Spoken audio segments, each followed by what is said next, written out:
காக்கும் கரை விநாயகருக்கு சரணம், பூண்டி மகானுக்கு அரோகரா. 63 நாயன்மார்கள். இதில் நாம் இன்று காண இருப்பது சாக்கிய நாயனாருடைய வரலாறு. கல்லெறிந்து கைலாய பதவி பெற்ற சிவன் அடியவரை பற்றிய புராணம்.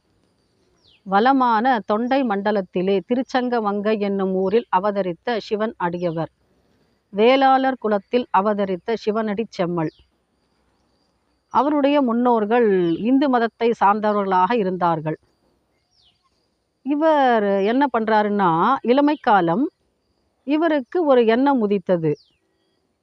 எந்த தெய்வத்தை நாம் முழுமுதற் கடவுளாக கொண்டால், எந்த இறைவனுடைய திருநாமத்தை தொடர்ந்து சொன்னால் நம்முடைய பிறவி துன்பம் என்ற இந்த பெருங்கடலை கடப்பது, இதில் நாம் ஆராய்ச்சி மேற்கொள்ளலாம் என்ற முடிவுக்கு வந்தார்.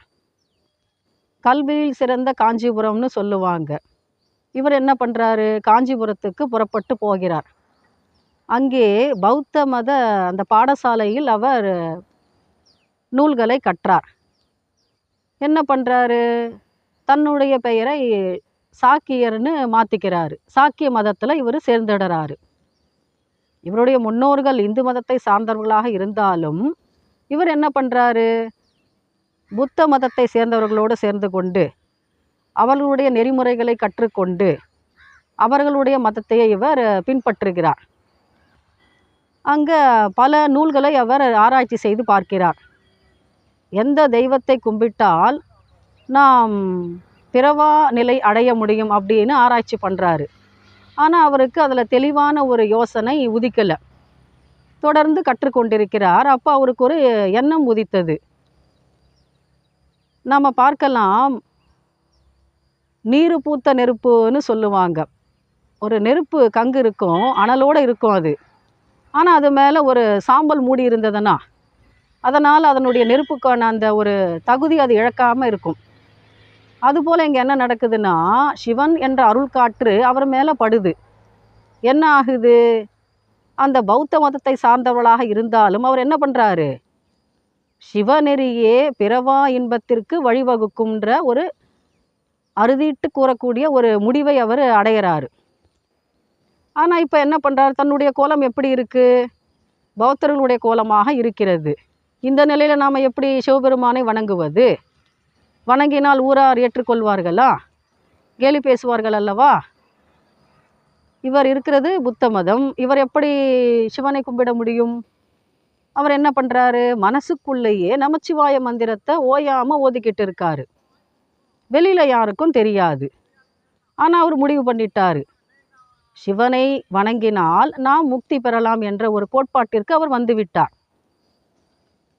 தன்னை யாவரும் அறிவதற்கு அறியவன் எளியவன் அடியார்க்குன்னு மாணிக்க வாசக பெருமான் திருவாசகத்தில் அதிசய 10ல் அற்புதமாக கூறியிருப்பார்.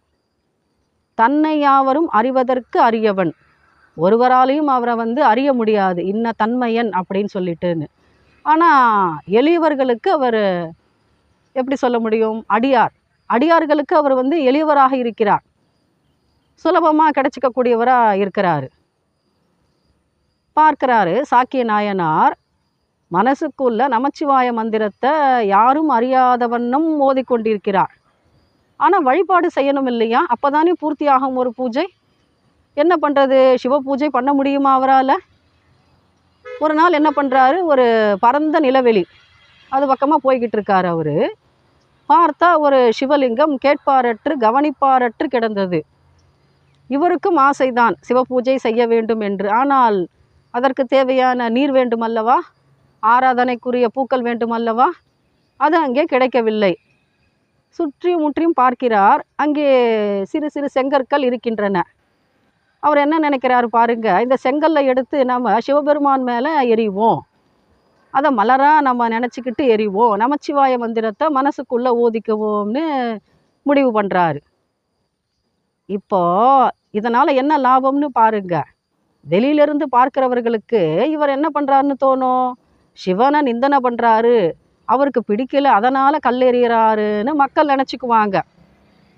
எப்படி ஒரு எண்ணம் பாருங்க அவருக்கு. அதையே அவர் செயல்படுத்த முனையறாரு. தினமும் என்ன பண்ணுவார், ஒரு செங்கலை எடுத்து சிவலிங்கத்து மேலே எறிவார், யாரும் பார்க்காத வண்ணம். எரிஞ்சிட்டு வீட்டுக்கு வந்து என்ன பண்ணுவார்? மனசுக்குள்ளே நமச்சிவாய மந்திரத்தை சொல்லிக்கிட்டு சாப்பிடாம வருவார். இது அவருடைய தினசரி வழிபாடாக இருந்தது, அவருடைய ஆராதனையாக இருந்தது. இதை தொடர்ந்து செய்து வந்தார். ஒரு நாளும் மறவாத வண்ணம் நியமமாக செய்து வந்தார். அன்றும் அப்படித்தான். இறைவனையே நினைந்து கொண்டார். சிவபெருமானுடைய திருநாமத்தை அவர் மனசில் ஓதிக்கொண்டே இருக்கிறார். வீட்டிற்கு வந்தார். தன்னை அறியாமல் உணவு உட்கொள்ள போனார். அப்போ அவருக்கு ஒரு எண்ணம் உதித்தது. நேற்று செய்தோம் வழிபாடு, இன்று செய்தோமா? மறந்து விட்டோம் அல்லவா? எவ்வளோ பெரிய தவறு செய்து விட்டோம். வெளியே ஓடுறாரு. ஓடி போயிட்டு என்ன பண்ணுறாரு? கேட்பாரற்று கிடந்த ஒரு சிவலிங்கம்னு சொன்னோம் இல்லையா, அங்கே வந்து நிற்கிறாரு. ஐயனே, உன்னை மறந்தேனே, எவ்வளோ பெரிய ஒரு தவறு செய்ய நேர்ந்து விட்டதே, அரணே என்னை மன்னிக்கணும் அப்படின்னு சொல்லிட்டு என்ன பண்ணார்? கல்லை விட்டு எறிகிறாரு. மனசுக்கு திருப்தி ஆயிடுச்சா? வீட்டுக்கு கிளம்பி சாப்பிட போகிறாரு. அப்போ சிவன் காட்சி கொடுக்கிறார். வார்கொண்ட வனமலையால் உமைவங்கன் கடலே மறவாது கல்லெறிந்த சாக்கியர்க்கும் அடியேன்னு திருத்தொண்ட தகையில் சுந்தரமூர்த்தி நாயனார் அருமையாக இவரை சிறப்பித்து பாடுறாரு. மறவாது கல்லெறிந்த, ஒரு நாளும் மறவா வண்ணம் அந்த வழிபாட்டை அவர் தொடர்ந்து செய்து கொண்டிருக்கிறார். அதனாலேயே அவருக்கு சிவபதவி கிடைத்தது. ஒருவர் எந்நிலையில் நின்றாலும் எந்த கோலத்தை கொண்டாலும் சிவனுடைய திருவடியே பிறவி துன்பத்தை நீக்க வல்லது.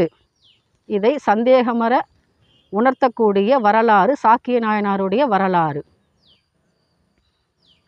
நீங்கள் நடராஜர் பதிகத்தில் பார்க்கலாம், ஒரு வரி வரும், வீசுக்கல் பொறுக்கவோ அப்படின்னு சொல்லுவாங்க.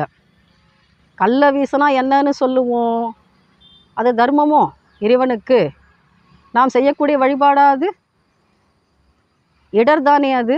ஆனால் அதையும் பொறுத்து கொண்டார் கைலாசவாசன். என்ன கொடுத்தார் பாருங்க, கைலாய பதவி கொடுக்கிறார்.